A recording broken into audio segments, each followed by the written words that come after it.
If you don't think there's hope for the world, why bother going on?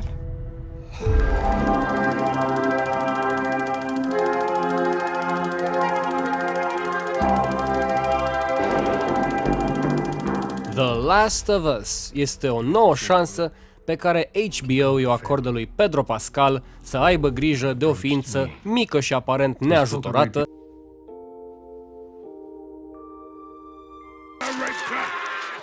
și totodată o nouă șansă pe care o acordă lui Bella Ramsey de a se lăsa îngrijită de persoane mature și responsabile și de a nu mai brava prostește.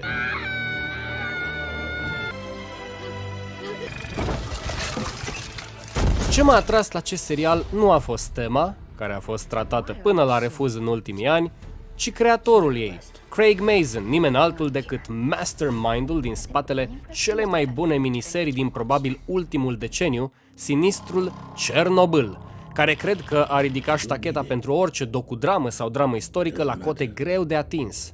Un serial pe care îl văd plutind în aceeași sferă de perfecțiune cinematografică în care se află de pildă Angels of America, Band of Brothers, Unorthodox, Dark sau primul sezon din Stranger Things. Și ceva din farmecul apocaliptic al Cernobâlului se transferă și în peisajul pustit, dezolant și totuși dominat de verde, de natura care se întoarce acolo unde omul a fost eliminat sau s-a autoanihilat din The Last of Us, vădind influența tătucii tuturor zonelor verzi și a civilizației părăginite cu iz sovietic, călăuza lui Tarkovski. Serialul este ecranizarea jocului omonim din 2013, creat de compania Naughty Dog și al cărui leading developer la acea dată, Neil Druckmann, este creditat drept co-creator, alături de Mazin, semn că doresc să țină aproape de conceptul original. Creatorii încearcă din răsputeri să înscrie premiza serialului în rândul credibilului, al posibilului, chiar dacă improbabilului, științific.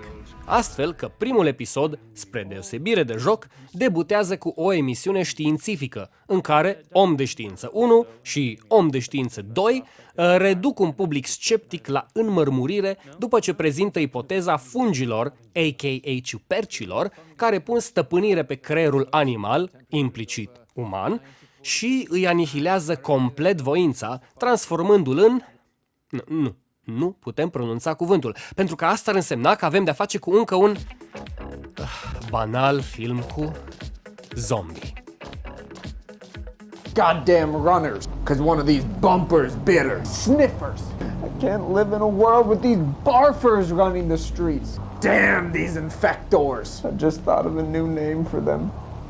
I'm gonna call them mumblers because they go blah blah really stupid and stuff. They're gonna be mumblers now. God, if only we had some popular fiction that determined the name to give to the dead coming back to life. My uncle turned into one of those walkers. I called them walkers because they walk. Aceste încercări de a se distanța de zombăiala obișnuită arată mai mult decât orice cât de mult a pătruns fenomenul morților vii în conștiința maselor. De la explozia sa în 1968 cu Night of the Living Dead al lui George Romero și până astăzi s-au succedat sute și sute de filme și seriale care merg mai mult sau mai puțin pe aceeași rețetă. Când apar și parodiile, știi că s-a ajuns deja la suprasaturație, iar când parodiile sunt mult mai bune decât 90% din toate filmele serioase, știi că ai o problemă.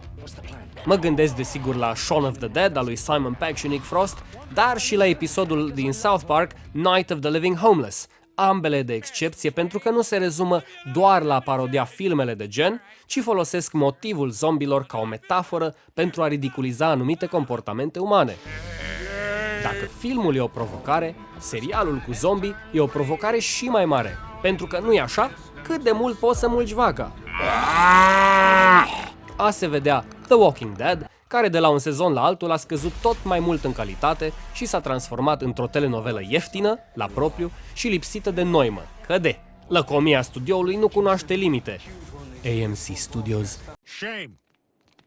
Shame. Din acest punct de vedere, The Last of Us pare să fie în siguranță, dat fiind că HBO nu obișnuiește să taie bugetul în chip absurd. ba chiar îl suplimentează dacă serialul are succes.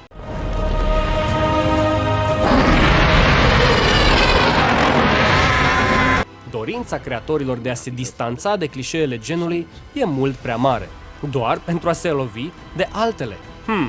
Unde am mai văzut oare motivul figurii masculine protectoare într-un setting apocaliptic sau post-apocaliptic? Până la urmă, nu despre asta e vorba. Originalitatea a devenit un termen desuet. Să acceptăm că sunt câteva mari povești spuse în mii de feluri și tot ce contează e calitatea, adică cum respui acea poveste arhicunoscută. The Last of Us are toate premizele să fie una dintre instanțierile reușite ale poveștii, impresionând deja la cinematografie, joc actoricesc, atât Pedro Pascal cât și Bella Ramsey sunt fantastici, și coloană sonoră. La fel ca în Chernobyl, Craig Mazin caută subtilul și discretul care însoțește acțiunea fără să manipuleze afectiv spectatorul, iar alegerea lui Gustavo Santaolalla, compozitorul coloanei sonore din joc, și a lui David Fleming a fost excelentă. Însă are și defecte, care încep să se întrevadă, dar după doar 2 episoade e greu să mă pronunț. Revin la finalul sezonului. Până atunci, zic să ne bucurăm de zombii noștri ciupercoși cât îi mai avem.